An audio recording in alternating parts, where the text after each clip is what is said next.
We want to spend a little bit of time talking about where you are on your AI journey and are you AI ready? I know everyone is excited about what AI can do. Many people are still trying to understand what AI is. We have a running joke internally that some AI could be a SQL query. So we want to understand, are you still building SQL queries calling it AI, or are you full on AI, is a part of the way in which you operate? And we'll talk a little bit about this, what it means. We'll spend a little bit of time with you all working independently, working in groups, just assessing yourselves, and then we're going to give you a little bit of feedback. But one thing I want to leave you all with as we're kind of kicking off is AI doesn't really become AI until it becomes a part of your work process. So when you say, hey, we're actually doing this, and that is actually driven by AI features, capabilities, then you're actually leveraging it. If you're still calling it AI, you're still probably trying to figure out what it is you're doing. All right, introduction. Kind of went through that. My name is Nasheed Sabri. I'm the founder and CEO of Roar Consulting. We're based out of Atlanta, Georgia. We do a lot of great work, but that's not why you all are here. So we're going to keep kind of going through the slide deck. So where we're headed, we want to assess where you are, align where your expectations are with your reality, and then accelerate you moving your organization forward. I know there are quite a few vendors in the room. Show of hands if you're here as a vendor. Okay, maybe not. So then that means there's more people here than I thought who are actually looking to leverage AI in their actual business and improve their processing. So we'll go right into that next step, where we're headed, and we're going to talk about how we work with organizations to assess their organizational readiness. So we have a simple framework.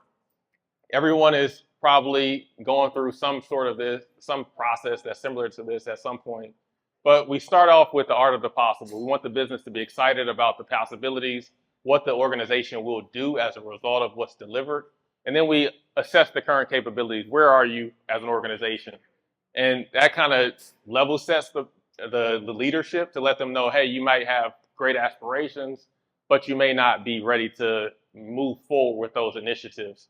So we kind of do a number of discovery workshops and things, but essentially the goal is to think about the change that's going to be delivered. Because when it comes to AI, we're talking about workforce transformation. And that's been the case even with data analytics. A lot of organizations are accustomed to this particular function being a reporting function and not a value creation function that's looked at as a profit center. So think about what you're going to do as a result of what's delivered. And we help the organization understand that to align the use cases with the most valuable things that they want to do. So enough about us. We want to kind of move forward with you all assessing yourselves and thinking about where you are when it comes to organizational readiness. And I think we might have handed out some sticky. Not yet. Okay. Hi guys, my name is Zana. I am the IO psychology specialist at Rower. My focus is really on humanizing AI, and that is one of our pillars here at Rower. So thank you all for kind of joining and doing our assessment. At this point, you will see Alex. He is going to be handing out sticky notes. So green is beginner, blue is going to be intermediate, orange is going to be advanced. I haven't met too many leaders who have gotten to the orange stage, but if you've gotten there, come and please share some things with us. Most people believe they're somewhere between beginner and intermediate. Many people may overestimate where they are. And I think it's really interesting when you talk to different organizations, especially across various domains. They might have rolled out amazing use cases. And I always think of data scientists as like those people who are PhD level researchers, and they get excited about the research, but the people that they talk to don't necessarily see the value. And I think of AI in a similar way. So when we talk about, hey, I've delivered this amazing use case that the business doesn't use, maybe you're still at a beginner stage where you're actually just making people aware of what's possible, but you haven't gotten to the point where you're driving adoption and changing behavior. So we want you all to kind of have an idea of what beginner looks like so that when you're in your organization, you can kind of understand, okay, well, here's where we're at and here's where we need to go. So has everybody gotten a chance to kind of self-assess? Because we don't want to stand up here and just talk to you all. I know you all listen to a lot. I would really love for you all to take a few minutes to even talk to your neighbors, find out what they're doing, why they assess themselves as they did, what industry they're in, those type of things. Because quite frankly, when you make time to come to these types of events, you want to learn from the people in the room, and you just never know what you might pick up. So I want to give you all 5 minutes for that.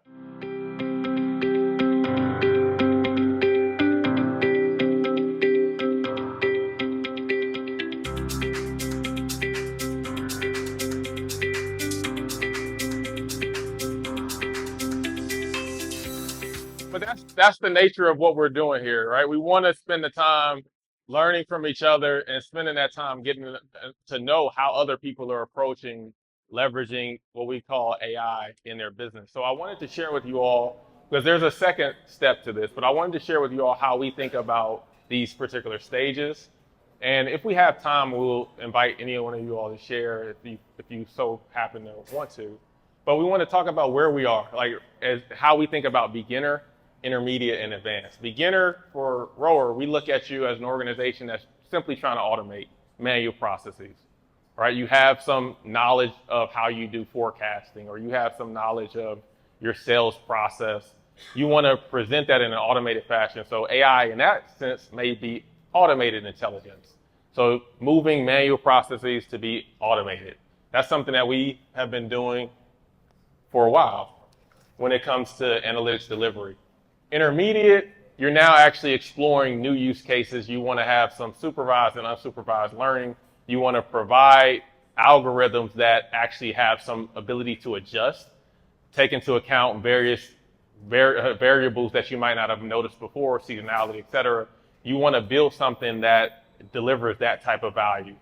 Advanced means that it's actually accepted. One of the challenges that we've seen across many clients is adoption. Show of hands if you're running into adoption in your business. I see a few heads nodding, hands going up. The change management piece is the hardest piece when it comes to this. I've seen fantastic data scientists deliver on amazing use cases showing capabilities, but it gets blocked as it goes to be implemented. So the change management piece, and that's the last hurdle, and I think that leads to advance. When you actually have an organization that's embraced what it is you've built and that's actually using it in the process. So what we talk about at Rower is closing that feedback loop. So if you think about it, you deliver on some automation, you have use cases that are designed to evolve and monitor what's happening, and then you deliver something that's going to change the behavior of your organization. It's going to make your sales team smarter. It's going to make your forecast more accurate so you can predict who you need to bring in, et cetera. And then the business is actually relying upon it. And a lot of people miss this piece, and I think you have to design this at the outset. So it's intentionally designed, and we say begin with the end in mind. So if you, for example, want to optimize a sales process, and we actually have this as a demo at the end, you build out the logic to make sure your data is stated in order. You deliver the recommendation engine, which is, I would say, the intermediate step. And then the advanced step is your sales reps act upon that. Now you're monitoring how well they're following the script that was presented from any LLM you want to use, or a small language model if you choose. And then you want to compare that to those reps who are going off script, and how well their sales are relative to those who are actually following it. So now you can say from a business standpoint, 90% of the sales reps who follow our recommendations and use our script, because everyone loves chatbots, are actually seeing greater increase when it comes to their sales and they're meeting their targets, et cetera. And that is what we call closing the loop. But you have to design that from the beginning so that you're not saying, hey, success looks like we've delivered recommendations, we have given them scripts, but you're not monitoring how well they're actually listening. So now we want to kind of transition to how we think about it. I've given you an overview, but we want to have you all, if you don't mind, take an assessment to see how well what you've rated yourself aligns with how we think about AI.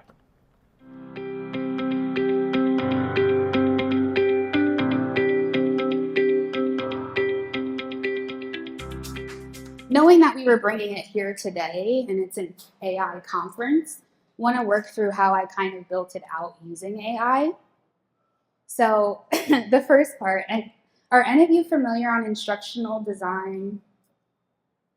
So as you guys know, when I first started and I was learning how to kind of build out programs and assessments and things like that, we had to do a lot of the processes manually. So even the results that each of you got are based on your own kind of answers of those questions. All of that was built out through logic using AI. So instead of having to build out three separate end result pages, I built out one result page using dynamic AI, which allows me to populate an answer based on, think I'm by the speaker, based on how you all answer. So we can get a little bit more granular than what you guys saw today. That was generalized based on just any and everybody's kind of industry. But if we look into kind of the industries that we service, which our main pillars are really pharmaceutical and restaurants, there are similarities in how each of these organizations rate themselves from an AI scale. So it also brings a bigger level of perspective of where they fall on as far as how the industry uses AI as a whole. So as more people take the assessment, we're building out more data, which will in turn give us a better opportunity to kind of understand where our clients fall current day. So I think how we all use AI in short really is specific to who we are as individuals. I use it for instructional design. Nasheed uses it for data. We're very different, but we're both benefiting from something very powerful. So thank you all for taking the assessment. Appreciate it. And I'll kind of give the floor back to you. Absolutely. I think what you said makes a lot of sense.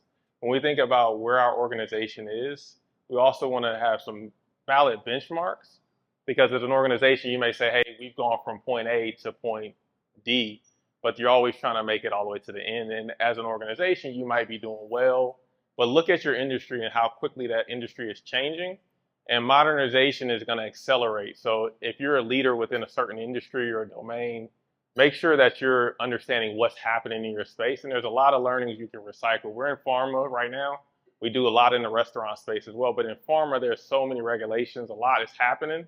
But there's so many things that we can repurpose. And we're going to talk a little bit about a use case we've developed and our thinking when it comes to AI. But essentially, you have a few notes that I want you all to take some time to kind of read through. I'm not going to read it to you in terms of where you are, if you're a beginner, intermediate, or advanced. And then we'll go forward with how we think about delivering AI, our framework. This is a consolidated deck in terms of just getting you an idea of what it is we want to talk about. If you're interested in learning more about how you do this and you do it well, we're happy to kind of set up time and talk through that because there's a lot of people who are chasing it. And a lot of times in our industry, there isn't a handbook for how to do it right. So everybody's trying to figure it out on the fly, but there are things that we can learn from one another. So when we talk about AI, we wanted to give you all a use case. Everyone is talking about various things that they've done, and we wanted to talk about it from a business standpoint. And I'm happy that there are leaders within business functions that are here. And what we've done within this particular organization, and I'm not going to, go into all of the details, is we've delivered a platform solution. Most of us in the room are familiar with the big data visualization platforms and dashboards sprawl. Everyone is thought about, hey, I'm delivering insights to the business in the form of a Power BI report or a PowerPoint report or an Excel file or Tableau dashboard. And we thought that was the extent of what we could deliver in terms of value. This particular organization took an approach that aligns well with what we do, which is a platform-first AI strategy. Because the last mile delivery is the most important piece when it comes to embedding AI into the way your organization works so that they actually use it. Because like we said at the beginning, it's about behavioral change, not just, hey, I deliver something that's cool. So what we did is we built a platform for commercial excellence. It's a web-based platform that also is mobile enabled. And what it does is it's persona based. So you'll see if you can squint and look, we'll send you all the deck as well. But it's persona based on marketing, finance, market access. If you're not familiar with the pharma domain, it doesn't matter. It can work the same in your organization. The idea is when you log in, you only see what's relevant to you. And you can search across the web platform for what you care about. Why does that matter? Because when you log in, if you're in finance, for example, you do care about what marketing is doing because that has a direct impact on what you're doing. You also care about what's happening on the sales side of the business. And then HR, you also care about how your commissions are paid and things of that nature. So when you're talking about building a cohesive platform, you have to think about it in terms of where are my users going to come to get the insights that are going to make them operate more effectively and more intelligently, because that's the goal of AI, is to make you smarter, make you more optimal in terms of your performance, move quicker, et cetera. So we think about it as we're going to deliver a platform. We're going to deliver a platform that's designed to scale and is looked at as a product, and you can continuously iterate on it. This is something that's commonplace in most tech companies, and many of us who are not in tech don't think about this as a way to deliver, but this is something we've delivered for one of our clients. And essentially the sales reps, they get next best action, next best customer. Everybody can think about a call list. But when you actually get the call list, you take your action in the application. Did you call them? Did you email them? Did you do a face-to-face visit? When you enter that information, it is a feedback loop. It sends the information back to the CRM, and then you calibrate it based on how well did that call go. Did it lead to more scripts in this case, or more whatever it is you're selling? But we're talking about pharma. So now you have more data that can then feed back in and say, okay, well, this particular HCP or healthcare provider didn't respond well to this type of marketing. Now you have a new data component that can inform an improvement upon your model. But this is a system. And so we think about it, and we've been talking about this for years, and I think we're finally at the point where people understand what we say when we say it's time for us to build intelligent systems. So you need design thinking, systems thinking, and you need to apply it to how you're delivering AI within your organization so that you bring about a behavioral change and you track the action relative to what the recommendation was. So really what I heard from that was AI to impact, really focusing in on, yes, let's buy AI, sure. But what is it doing for the business, and are we actually measuring that impact in a meaningful way? Because a lot of us get good budget, right? And we just spend it. However, let's actually figure out how to articulate that value and invest in something that over time will grow the business versus just trying to buy AI and not thinking about impacts. Absolutely. And there's always this classic debate around buy versus build. We would argue that you can buy tools, but the build you can't skip out on. I think all of us are going to be in the software development business, whether we like it or not. So if we embrace this product-led mindset when it comes to AI delivery, we'll think about all of the cool things we can deliver as a part of a product offering within your organization. And I think once you get that concept, the organization is going to say, oh, I go to this platform for insights, and then I actually take action within this platform that is actually going to feed back to what data informs what's built in this platform. So we're still early days, I think, in terms of organizations understanding and appreciating that there's no quick path to success. I have like one more slide, and we can show it. I won't talk to it. Yes. I want to open it up for questions. My question is, can you tell us more about when you say platform first, what that means? I think that's a great question. I think it is. Do you want to? Absolutely. If you go back one slide. Yeah. I think the simple way, because we have like 20 slides for this concept, but the most concise way I can say it is think about how you're going to deliver the value to the business. And what we see often is many organizations are siloed. Every department or function is working on their own independent thing. But if we just think about how to connect the dots and how we're going to deliver that solution in a unified platform, then we're talking about platform first. So we have a platform that we absolutely love that connects with all of your most popular platforms, Power BI, Tableau, et cetera. So the use case I showed you, just to give you a sense of platform first, they have a charter by their leadership to say you have to use this platform. So that's one. You're already driving users to the platform.